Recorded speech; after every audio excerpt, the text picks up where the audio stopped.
Good afternoon, everybody. It is Monday, September 22nd. Welcome to the Transportation and Environment Committee. We have one item on our agenda today, but it has taken years and decades to get this one item onto the agenda today, so it is not brief by any respects.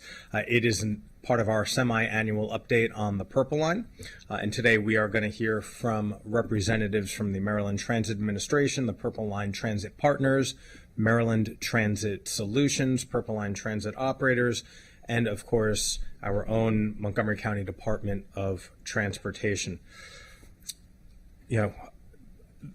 My colleagues and I, not only the three of us here on this committee, but all 11 members of the council regularly hear from residents along the Purple Line corridor about the work that is ongoing, and everyone wants to know how much more work is going to happen. When will the construction end? When will the businesses be able to reopen fully?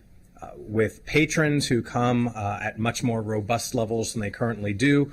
And then the big question, when will I be able to ride the Purple Line? Because there is a lot of excitement, and quite frankly, there's also a lot of construction fatigue. That's what this conversation is all about, getting an update for residents who are eager for this project to come to a conclusion and for people to be able to ride frequently, safely from Bethesda to New Carrollton. Residents want to know when they can get back on the various trails and ride their bikes and walk with their families. They do want to know when the construction will end, both in the natural environments and in our downtown centers. And then people also want to know about pedestrian and bicyclist safety, when they can safely get to and from school and get around the community. Over the weekend, I put on social media about today's hearing and crowdsourced questions. I got dozens and dozens of responses, both in email form and on social media. And what I will say to everybody is, I know we do not have enough time to answer everybody's questions.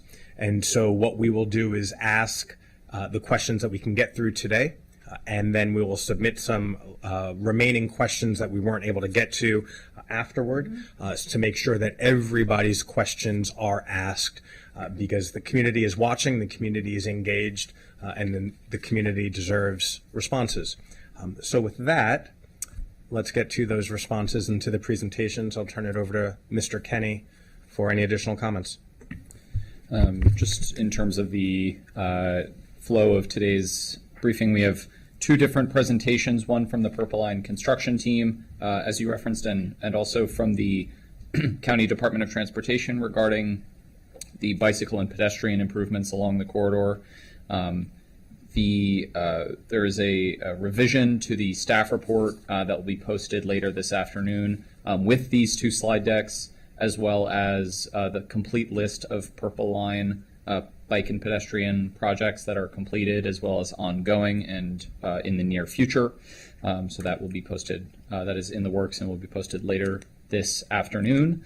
All the information in the report will be covered by the two parties present here today in their presentation, so I'll let them cover the rest. Great. Thank you. I don't know if you're switching to a presentation.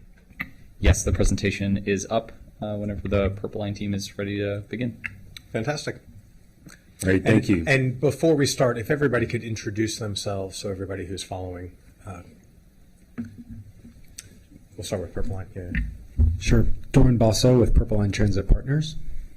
Ray Biggs, Maryland Transit Administration, Senior Project Director for the Purple Line. Hugh Fonterroch, MTS, Design Build Contractor, Project Manager. Marisela Cordova, Montgomery County Department of Transportation. Luis Rivera, General Manager for Purple Line Transit Operators. Joe Bogus, Montgomery County Department of Transportation. Fantastic. Thank you very much. Mr. Biggs, back to you. All right, good to see everyone again. Good afternoon, Council President Stewart, Committee Chair Glass, and Councilmember Balcombe. We thank the committee for the opportunity to present on the Purple Line again and give some updates on where we are We are more than 80% complete, just to give something there. We are excited about that and have a lot to share today. So if we go to the next slide, we already did introductions. We'll go through a project overview, then do construction update. We know there's a lot going on, and we want to give you some information that tells you of what's going on with the project. You know who we are. We just introduced ourselves. I wanted to highlight this slide here. This isn't in Montgomery County. It is in Prince George's County, but a few of you got to go on a tour a few weeks ago. This is the flyover at Kenilworth and Riverdale Road. And this year, our word of the year is transformation. 2 years ago, we started with progress, momentum, and transformation. And this really shows across 2 years how we went from one condition to a new condition, adding in sidewalk, adding in this flyover, widening the highway, and adding in a bunch of different safety features and pedestrian improvements, which we'll be talking about today, that connect in with the Purple Line. So this really highlights the transformation seen in various different areas, and you'll see that throughout the presentation this afternoon. Of course, we all know how we connect in with the WMATA system for the Maryland Transit Administration, but just to highlight and refresh some memories here, Bethesda, Silver Spring, College Park, and New Carrollton is where we truly connect in with WMATA, but also highlighting the 3 MARC commuter lines, Amtrak Northeastern Corridor, and the local and regional bus services like Ride On here in Montgomery County. I want to call your attention to this project timeline. No dates have changed, but we've added in some interim milestones here. If you look here in 2025, we've probably been paying attention to the videos where we've highlighted our dynamic testing that we started back in March. We've expanded that dynamic testing over last month, and we started receiving more and more vehicles. We now have 19 of those 28 light rail vehicles, and you can see our milestones to have all of them by the end of this year, in the winter of this year. And then completing track installation spring of next year, and then starting that end-to-end system testing in 2026 in spring, which will also signal when we are finishing a lot of the construction on the project. Moving here, I mentioned that we're more than 80% complete, with more than 70% of the track installed. That's a big highlight there. I'll highlight that we have installed all of the track on the Prince George's side. Now we're making our way through the Montgomery County side. But I also highlight 19 miles of sidewalk completed. I believe the last time we spoke, I said 17 miles, so we completed more miles there. All 21 stations under construction with 16 of the stations canopies installed. And as I mentioned, the 19 of 28 vehicles being delivered. The 20th one will come on Wednesday. We get one almost every Wednesday, tracking towards the end of the year of having all of them here on site. We've also completed the Glen Ridge Operations and Maintenance Facility, and the Littonsville Operation and Maintenance Facility is under construction. You'll see some highlights and some updates there. This picture that you see here is at Silver Spring Transit Center. LRV dynamic testing, I talked about how we started back in March, where we started the first light rail vehicle, where we went across Annapolis Road all the way to New Carrollton. Then in August is when we expanded that. And that truly showed how we are expanding dynamic testing with the light rail vehicles, doing it at nighttime from 9 p.m. to 5 a.m. A lot of safety going into it while we are testing, but that's testing the catenary system and the light rail vehicles so that we can see how it interacts with traffic and different ways of going across the alignment. And this video will show you how that expanded light rail dynamic testing occurs.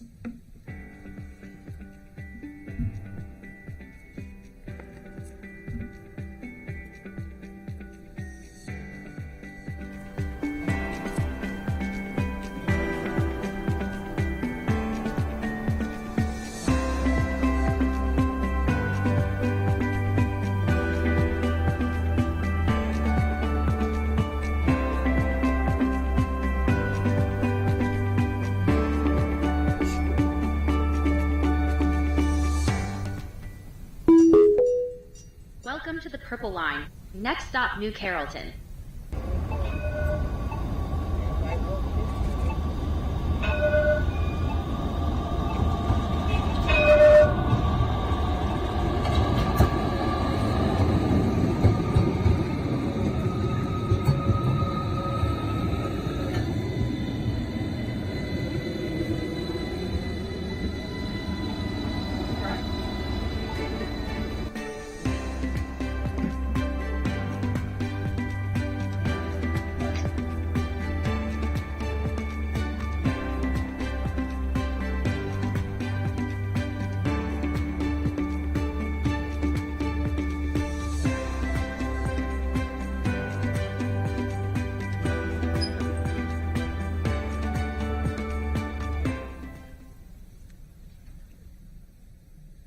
All right, so next we'll move into our construction update. I'll turn it over to Ugo, who will go through the construction updates for Montgomery County.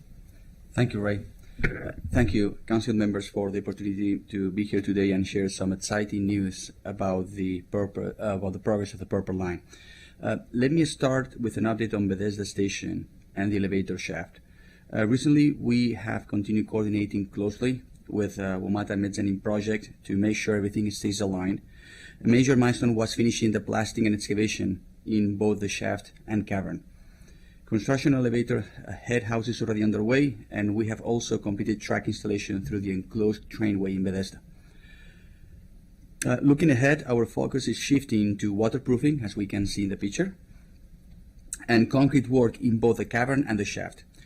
We will also continue with the installation of elevators and the supporting mechanical systems. And finally, excavation for the Purple Line lobby will begin, marking the next visible step forward in this area.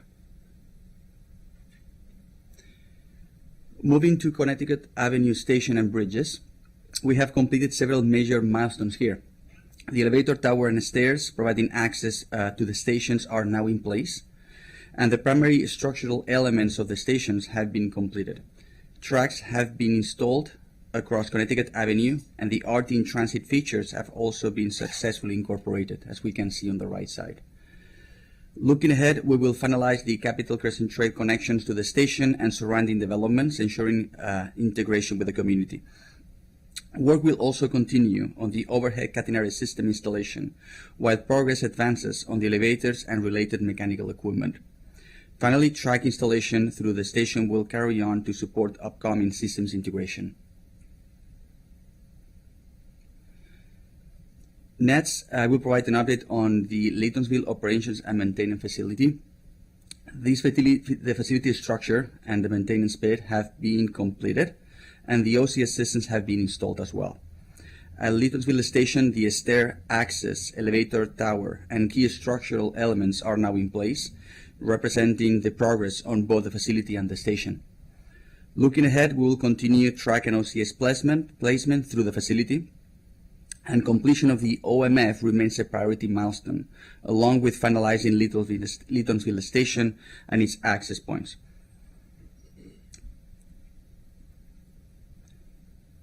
Turning to Spring Street Bridge, the foundations for the new bridge have been constructed, marking an important step in this highly constrained location. In October, we will proceed with girder installation at the center spans, followed by construction of the bridge deck. Our goal is to advance as much of this work as possible while coordinating the completion schedule and final inspection dates. At Silver Spring Transit Center, construction of the mezzanine structure is progressing steadily. Track has now been installed across the Colesville Road flyover and continues through Silver Spring Station. In parallel, installation of the stair and elevation towers is ongoing.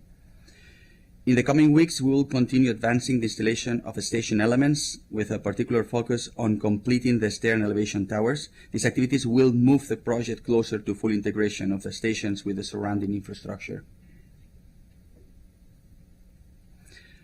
At George Avenue, traffic has been shifted to east to allow track and utility work, and we are at the last steps in the track completion at Boniface Street, which is west of Georgia, and we are planning reopening all lanes before the end of this year.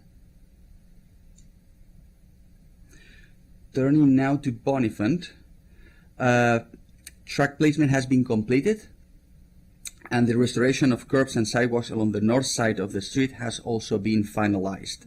In addition, the OCS foundations installations are also now completed.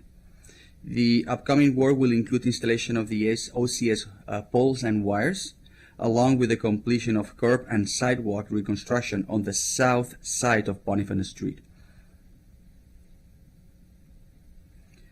At Wayne Avenue and Fenton Street intersection, track placement has been completed recently.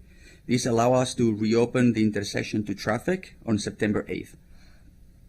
Restoring access at this location marks a significant milestone for all of us and for the team and for the community, and it reduces disruptions to the traffic while keeping the project moving forward. On Wayne Avenue, several key elements have been completed. The embedded track has been installed from Cedar Street to Manchester Road, and the Cedar Street crossing is now complete. Track installation continues between Cedar Street and Sligo Creek, while foundations and the deck for the Sligo Creek Bridge has also been completed. In addition, track installation from Sligo Creek Parkway to Wayne Manchester Place Station has been finalized. Looking ahead, we will complete the track placement from Cedar Street to Dartmouth Avenue, install the OCS poles along the corridor, and finish the Wayne Avenue Bridge and Sligo Creek. The final track installation across Sligo Creek Parkway will also be advanced, bringing this alignment closer to full continuity. As part of the track placement south of Wayne Avenue, as I just mentioned, Sligo Creek Parkway will be temporarily closed between Wayne Avenue and Piney Branch Road. This closure will take place from September 22nd to November 22nd of this year. And this slide details the tour about the MOT feature described before. So you go to the next slide. We're going to jump to Manchester Place and the Plymouth Tunnel. Construction of the station continues, as we can see, including progress on both the platform and the main structure elements. Track installation is advancing through the Plymouth Tunnel, and overhead utility work is also being carried out within the tunnel. In the upcoming period, the focus will remain on completing additional station elements, finalizing the track installation, and continuing with the utility installation.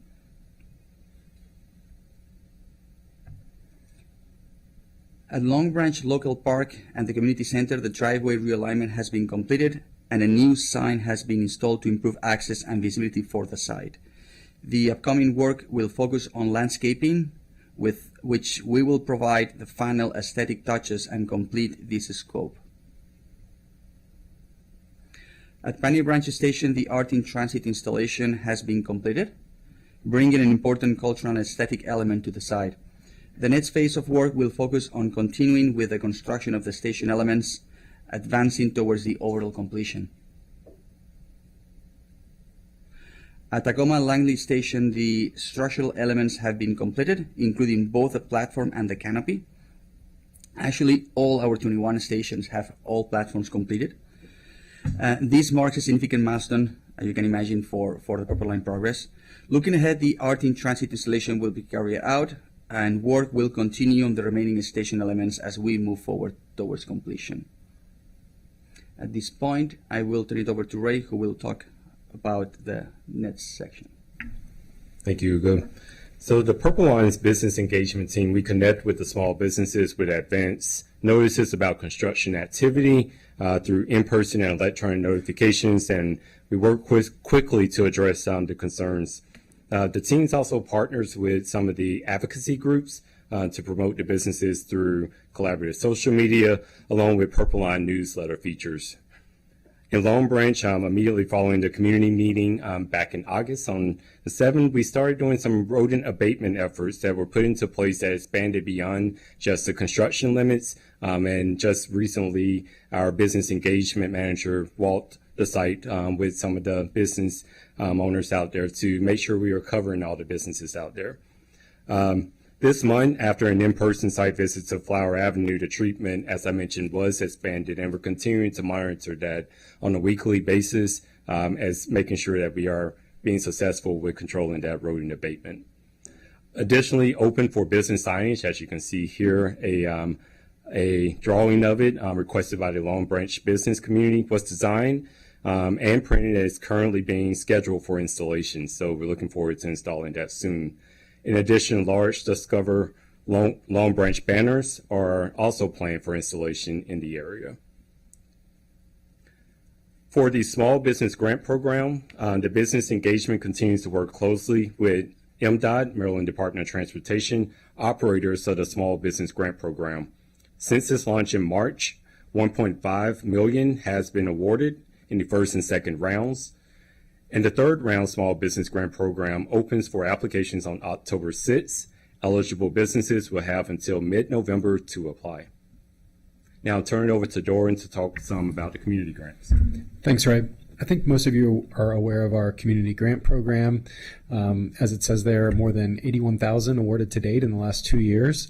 We've been getting more and more positive feedback and great applications, which has led us to sometimes award more than advertised, and as well as more funding to certain groups.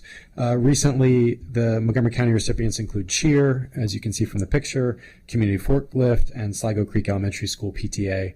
So we love these interactions with the community and supporting these community groups. And this is a note for anyone watching. The next grant applications are due November 30th.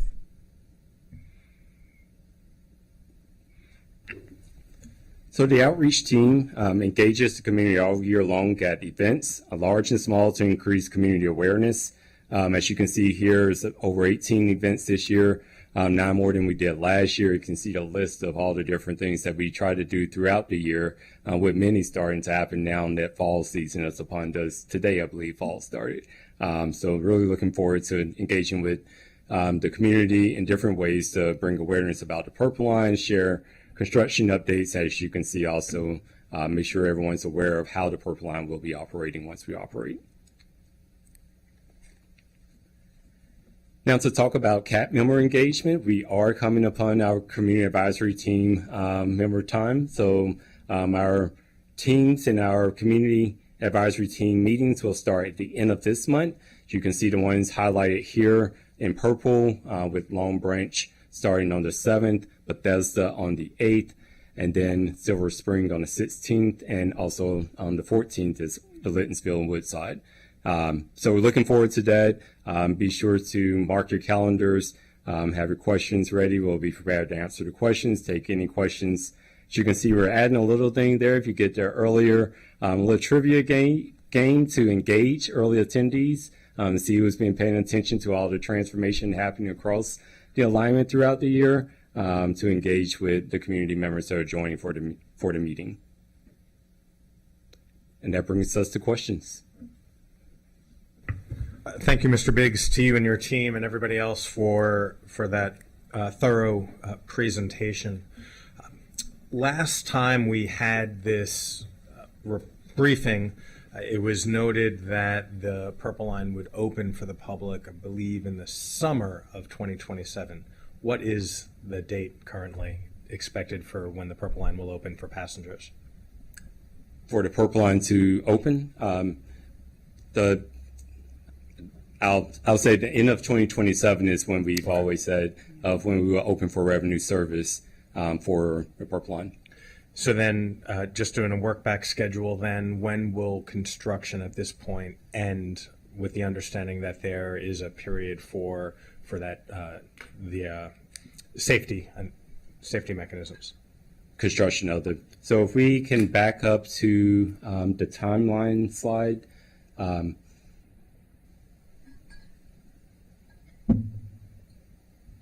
Here, so construction of the overall Purple Line, really where you see where we're starting the end-to-end system testing, that will signal when major construction will be complete, because we can then do from one end to the next the complete testing of the light rail system.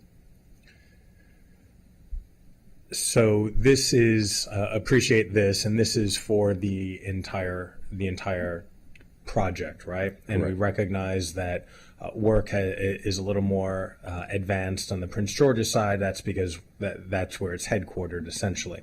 And so looking at this, the track work installation will be completed in Montgomery County in the spring of 2026? That is correct. We have more than 70% installed to date. Okay, great. Thank you. Question that has come into me specifically from the mayor of Chevy Chase, asking about the Capitol Crescent Trail. A lot of people have asked about the Capitol Crescent Trail. Can you share when that will be reopened?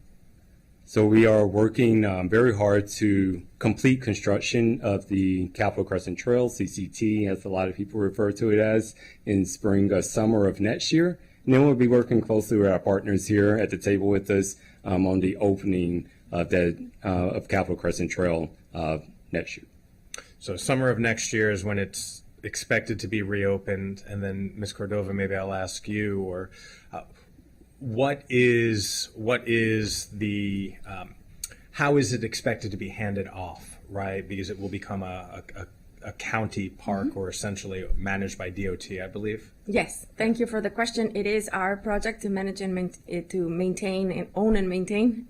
Once the construction is done, we have a couple associated projects to connect into the main Capitol Crescent Trail that MTA and the Purple Line are building for us. So we are working on those. We expect to be done at the same time as them. This is part of the integration, and we will be ready for spring, summer of next year for sure.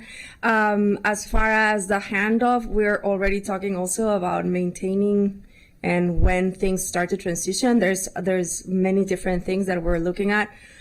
Anything and everything from like snow removal and cleanup and trash and graffiti and lighting in some areas in the connections where we actually have lighting. There is no lighting all along, but there are specific safety requirements for lighting at some connections. And so we're talking about all of those things already and just looking to be ready for sure.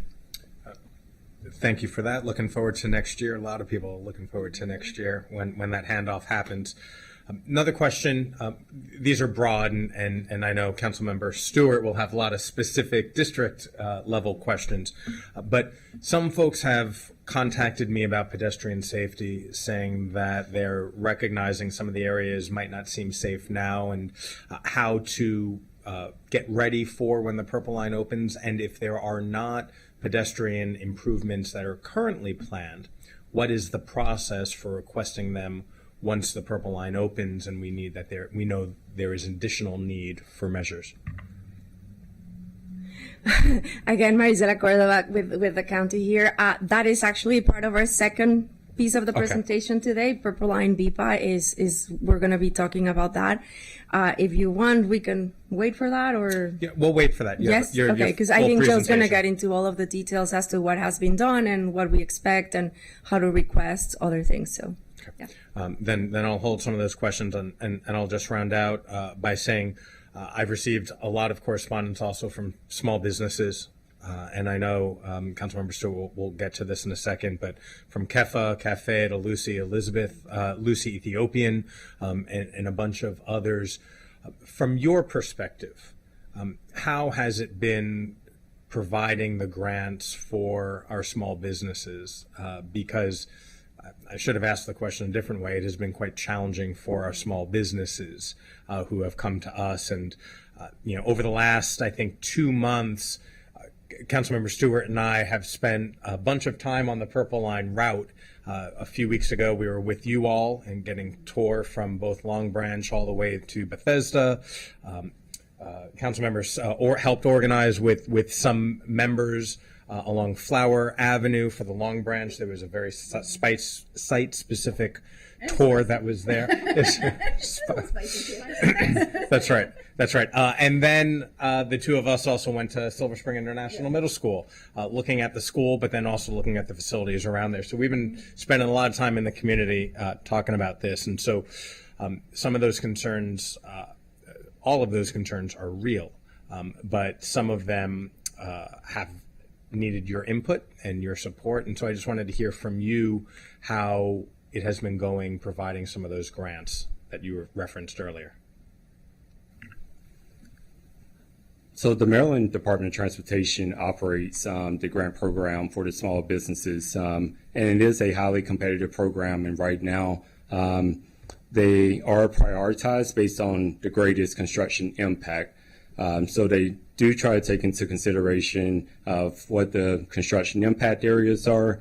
And I believe tomorrow there's a District 20 meeting with TSO at Maryland Department of Transportation to go over those details. And they've heard some feedback and incorporated some things. If we can go to that business engagement slide, I didn't mention this on the, if we go back one, if you look at the eligibility, we did incorporate some things there on the dates as far as Maryland Department of Transportation for the Small Business Grant Program. So more details will be shared during that meeting with District 20. Excellent. Thank you for that. I'll hold some of those questions for the next presentation, but I'll turn it over to the district council member. Great, thank you. Maybe I'll skip the first thing I was going to do and let's just stick to grants. And I appreciate this slide. I appreciate the work and also the division of labor and knowing who's running the grant program. But I do just need to say for the record, and I have not done this for the last 2.5 years up here, talked about one part of our community versus the other, but it is clear that downtown Bethesda is not having the same impact of Purple Line construction as downtown Silver Spring and our Long Branch area. It's not. And the distribution of the grants is not reflective of that. And I know we're having ongoing conversations, but it just became even more clear when we had the tour recently, and even the presentation today. And so I'm really hoping that we can look at our businesses and residents in the downtown Silver Spring area, the Long Branch area, University and Piney Branch, and really think about when we are saying greatest construction impact, what that truly means and how we're doing this grant program. And so I do appreciate everyone who came out in August to do that walkthrough and hear from the businesses themselves. And I look forward to the ongoing conversation and thank Delegate Moon and the D20 team for leading that as well. But I need to say this in our public meeting because I try very, very hard never to have one part of our community against another or say like, oh, they're getting special treatment versus this. But I just need to underscore, we all need to agree that Purple Line construction impact is not equal across all of our communities. And the grant program is not reflecting that. So look forward to having those conversations. Getting back to the meeting on August 5th, want to thank you all again for coming out, spending that day going through it. And I particularly want to thank you for the update that was sent to the community. I'm going to ask Mr. Kenny if we can put this in the packet as well, since we're updating that. It does answer a number of questions about landscaping, maintenance, the rodent abatement. And I'm glad we're moving in this direction. I do want to say we're in, what's today, September 22nd. We had that meeting August 5th, and it took a number of emails and follow-up, and it has only been the last couple of days that the businesses were reached out to.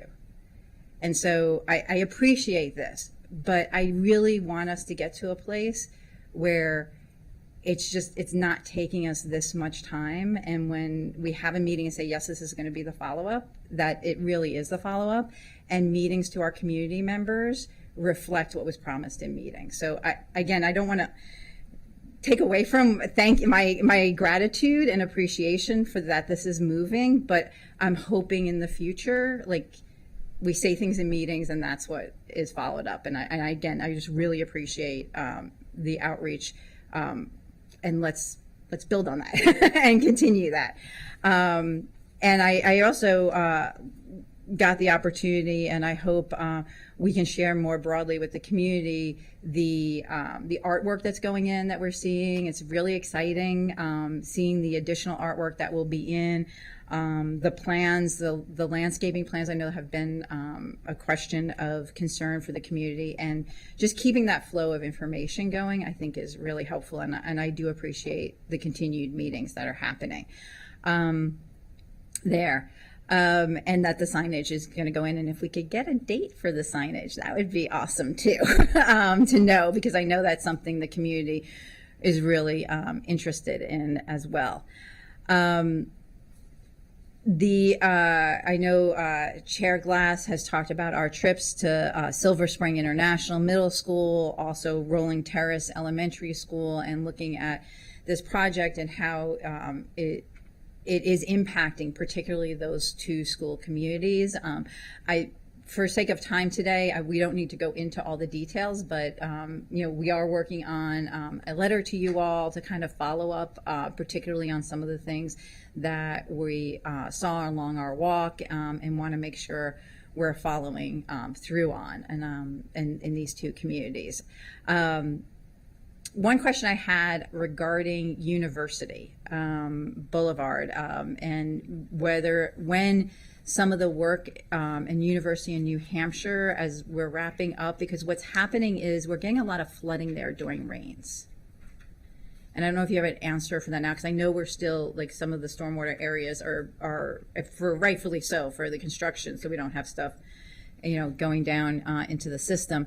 But what's been happening, and I should have prefaced this by saying, thank you for the new paving. It makes my drive home so much better. Very much appreciated. But when we get the rains in, there are a couple of intersections, particularly where we have the intersection of Seek Lane and everything, that do get flooded. And so it may be in the next couple of weeks that will be addressed as some of the construction wraps up, but just wanted to point that out as well. And if you had some feedback on when that might get fixed, that would be helpful.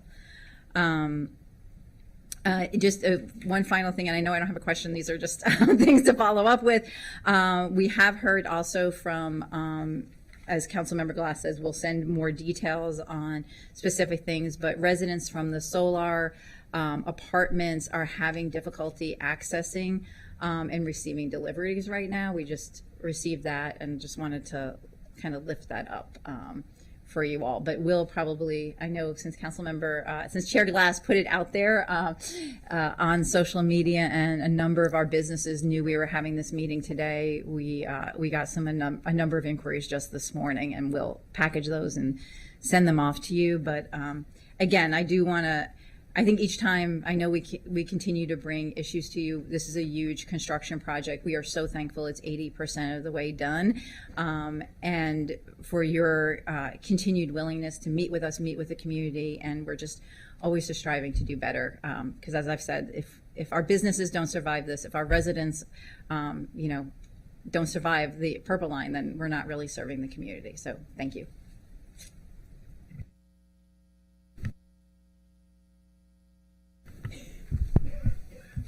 Thank you very much. And again, we will package up, as you noted, all the questions that we haven't gotten to, but that have been asked of us. And thank you for your advocacy and being a good tour partner, because this is our community, and we want to make sure that everybody has all the information and can safely get around their community as well. Councilmember Balcom. Thank you. So my colleagues are so much more steeped in the details of this. It is in their backyard. Although I was at the groundbreaking many years ago. For me, two issues. One is safety, pedestrian safety, and how pedestrians can work through that. I will hear more from DOT momentarily. But then the businesses, and we've certainly heard from businesses throughout the project, and most recently in the past week in anticipation of this meeting for the businesses. So it's such a long time for a small business to not have full revenue and not have the certainty of when that's going to happen. And so the schedule is another 2 years, another full 2 years. So from the grant perspective, how will the grant, will you continue to have funding available for existing? Can you just talk about the grant funding for the next 2 years? Can try and give as much detail as I can, given that the Maryland Department of Transportation is administering or operating the grant program. But $1 million is given every year for the grant program until we are scheduled to open, and that'll be available for the businesses. And as I mentioned, there's a meeting tomorrow with District 20, and I think I'll go into more of the details of how they've heard from you all, and they've worked on some things and to incorporate. Okay, thank you. And I think that it's just from the perspective of it's difficult for a new business to start during all of this construction. We certainly have incentives available for new businesses, but what what a project like this does is it just disrupts the economic cycle of there will be businesses that will close through no part of this, just business owners wanting to move on or funding available. But we're not getting many new businesses started. So this can create a long-term economic burden for the community. So I appreciate the work that's being done. I certainly appreciate my colleagues and the eagle eye monitoring that's happening. So appreciate that. Thank you. Thank you, Councilmember Balcom. So now let's switch over to the second presentation by MCDOT.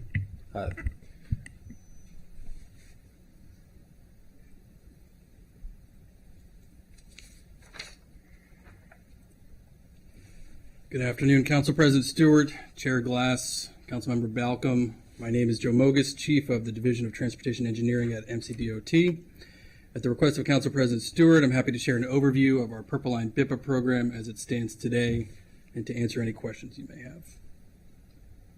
Let's briefly go over the agenda. We'll start with an overview of the BIPA program, which originated from the BIPA study. From there, we'll go over the intended expectations and strategy for implementation. Then we'll discuss progress thus far and into the future. We'll touch on public engagement throughout the presentation, but we'll summarize all outreach opportunities completed and planned. In October 2021, the Purple Line Bicycle and Pedestrian Priority Areas, or BIPA report, was completed. This study resulted in 3,806 deficiencies listed for improvement. Some categories fall under new bikeways, new sidewalks, sidewalk maintenance, and upgrades to existing ADA ramps and sidewalks. Equity and safety through Vision Zero are top priorities within Montgomery County, so providing positive transportation benefits to areas of concern was a critical goal for this study. The Purple Line BIPA report provides recommendations for the design, construction, and repairs of bicycle and pedestrian facilities to enhance and promote accessibility, safety, mobility, and comfort for cyclists and pedestrians within the vicinity of each Purple Line station. So with 3,806 improvements, an implementation strategy is critical. The BIPA report envisages implementation timeframes separately and is purposely excluded from the priority scoring. The timeframe noted in the description of each proposed improvement is based on the number of design and construction tasks necessary to implement an improvement. Short-term improvements have an estimated completion time of 1 to 2 years and would require minimal design, coordination, or permits and approvals. Midterm improvements have an estimated completion time of 2 to 5 years. Long-term improvements have an estimated completion date that is greater than 5 years.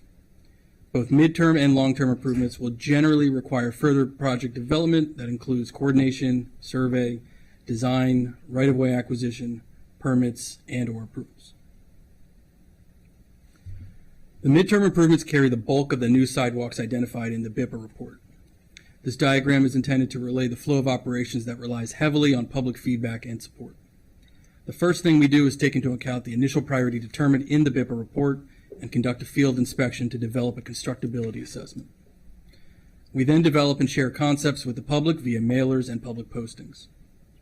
Then we continually receive feedback from the public. Bikeway and sidewalk improvements are then evaluated through a public workshop. Following this feedback loop, we proceed with permitting and construction of the improvements supported by the community. The generally unsupported projects can be considered in the future through the public hearing process, which is slightly more time-consuming. The image shown on this slide was pulled from our Purple Line BIPA GIS map. The image intends to relay the whole of projects completed up to fiscal year 25. As you can see, the map shows a total of 424 improvements completed. Unfortunately, this is incorrect, and we apologize for the error. The correct updated total is actually 1,042. The curb ramp total is actually 524, and the sidewalk upgrade total is actually 498. We are actively updating the map to relay these improvements, and we've shared the associated list with Mr. Kenny. Considering the BIPA report totaled nearly 4,000 improvements, that places us currently at approximately 27% complete. From an equity lens, we found it logical to proceed through the Purple Line stations in groupings, starting from the Tacoma-Langley station and proceeding westerly. In fiscal year 25, a public workshop was conducted to propose sidewalk projects in the Tacoma-Langley and Piney Branch Purple Line station areas. None of the proposed sidewalks near the Tacoma-Langley station received a high priority rating or neighborhood support, so we will begin construction of new sidewalks near the Piney Branch station. This includes Gilbert Street, Langley Drive, Osage Street, Tahona Drive, Glenville Road, Ludlow Street, Hudson Street, Glenview Avenue, and Plymouth Street. This coming spring of FY26, at the latest, we will conduct another public information workshop to propose sidewalk projects in the Long Branch and Manchester Place Purple Line stations. This includes Hudson Street, Glenview Road, and Plymouth Street.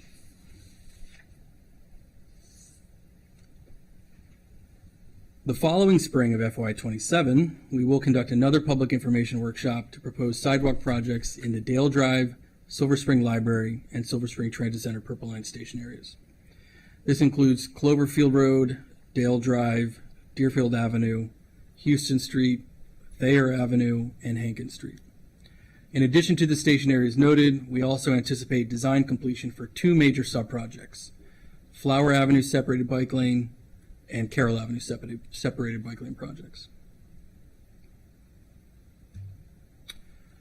In the spring of FY28, at the latest, we will conduct another public information workshop to propose sidewalk projects in the 16th Street Woodside Station area and Littonsville Purple Line Station area.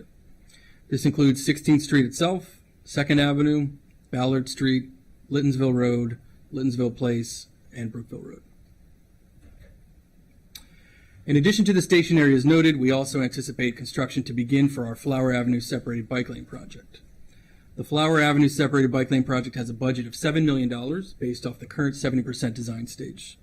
This project boasts the following: separated bike lanes on both sides of the roadway widening with parking lanes on both sides of the roadway from Piney Branch Road to Flower Avenue Urban Park, 9 additional parking spaces from Piney Branch Road to Flower Avenue Urban Park, floating bus stops on both sides of the roadway at the Flower Avenue Urban Park with a new pedestrian hawk signal, and a reconstructed Maryland 320 Piney Branch Road protected intersection.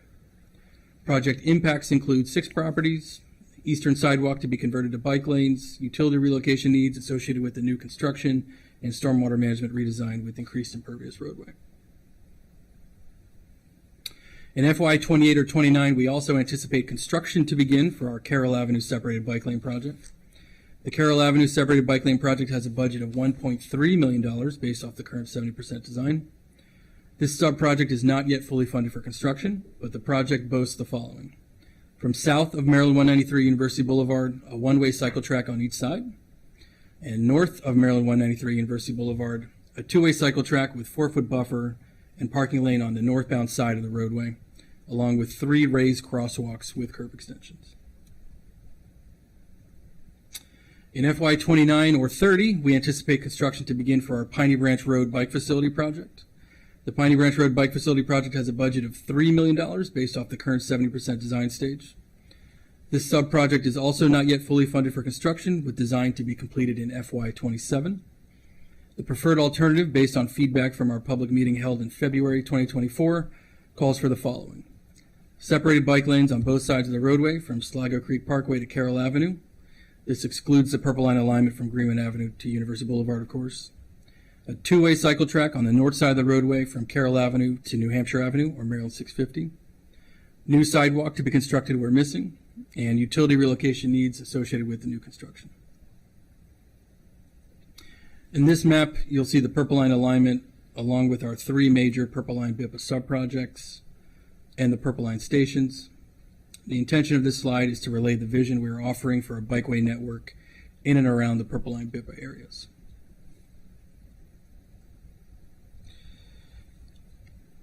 Even with the successful completion of 1,042 improvements and the multi-pronged approach with short-term, mid-term, and long-term strategy, we still find ourselves with a daunting scale of work ahead of us. Next slide. So there are station efforts and sub-projects with varying orders of magnitude. For that reason, I wanted to clearly share our past and anticipated public engagement efforts. A sample public meeting invitation is also shown to the right of the slide from earlier this year. In-person public information workshops are held to discuss proposed sidewalks surrounding the respective Purple Line stations. Plans will be displayed around the room, and residents are encouraged to use sticky notes to place their comments directly on the plans. They will also have the opportunity to ask questions of the many sidewalk program personnel in attendance. For anyone who is not able to attend during the kickoff meetings, they will have ample opportunity via alternative methods to submit their comments and concerns. Apologies again for the lapse in updating our GIS map. We're working to rectify that right now. We have a lot of work completed behind us, and we certainly have a lot of work ahead of us. And with that, I'm happy to take any questions. Very, very thorough presentation.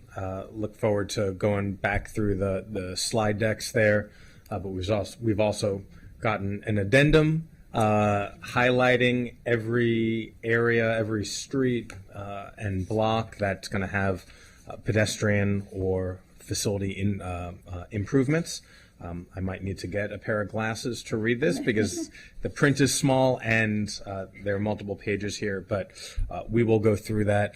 Is this public as well? Is this in the packet? This list will be included in the revised packet posted later this afternoon. Great. So we will be able to share this with public who are interested. Great. And so I'll follow back on the question that I asked Ms. Cordova before.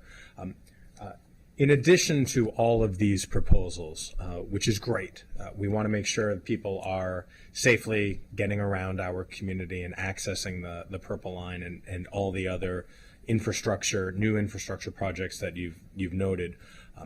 There will undoubtedly come a time where something wasn't planned, but spot improvements might be needed.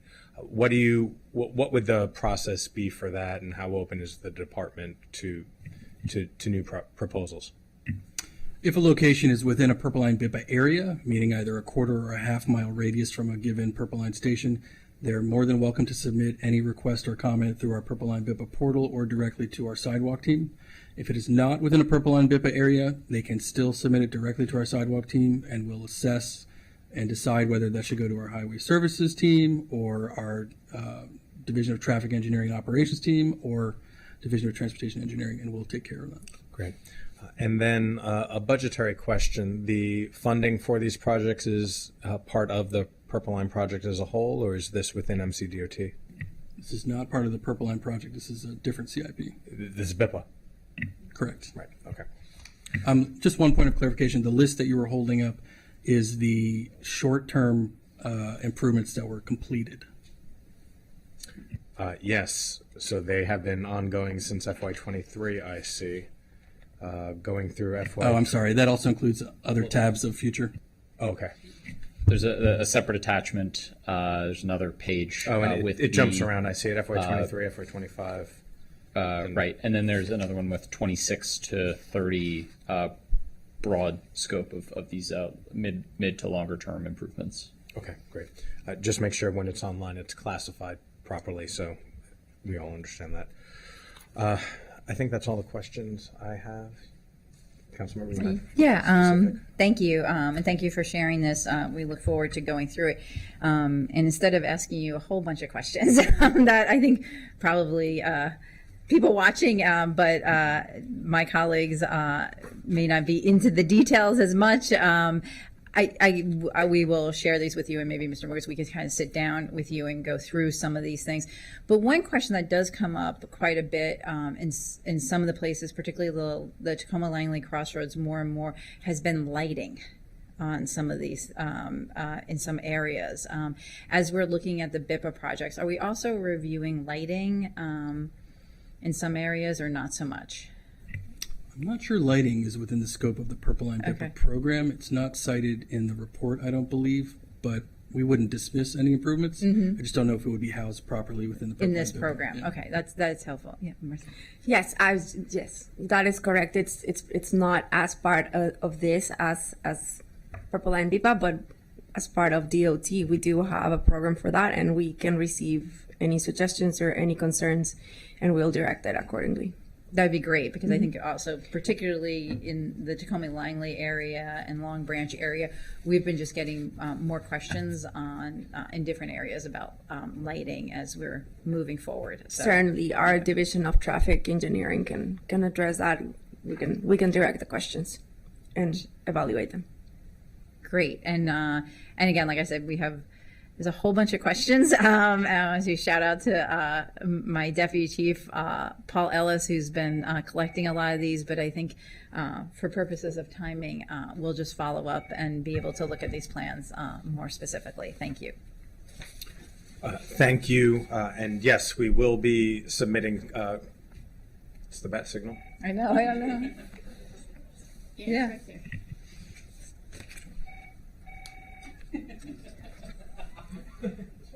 I don't know. No, I think that's that one. There are still landlines in the house. Yes. But with regard to the questions that everybody has asked us and has written in or posted on social media, just to give you an understanding of the diversity and the breadth of focus, it's been everything from small business grants to noise mitigation once the Purple Line is open, to idling work trucks that are currently there, Cedar Street traffic patterns, clarity about when the Purple Line will open, when the CCT will open, trees on Wayne Avenue, Bonifant Street construction, ADA compliance and walkability, landscaping for particular areas, including Flower and Arliss, and then traffic signals, even on Piney Branch, and that is just a few. And so I appreciate everybody who has contacted us. We want to make sure that as this project, the light is at the end of the tunnel. Let's put it that way, right? Very apt metaphor, but it is very true. And folks are excited and they are frustrated. And we are working through the last few months of this. And we need to continue providing as much transparency as possible in as much of a timely manner as we can. And so we will be sending those questions. People will still continue following up with us. Appreciate this. Look forward to getting it online so that we can push it out, because the clarity that you've provided in these two presentations is extremely helpful. And perhaps we will see you on another tour with more progress in the upcoming months, maybe early next year. But appreciate all the work that you're doing. And with that, this hearing is adjourned. Thank you. Thank you.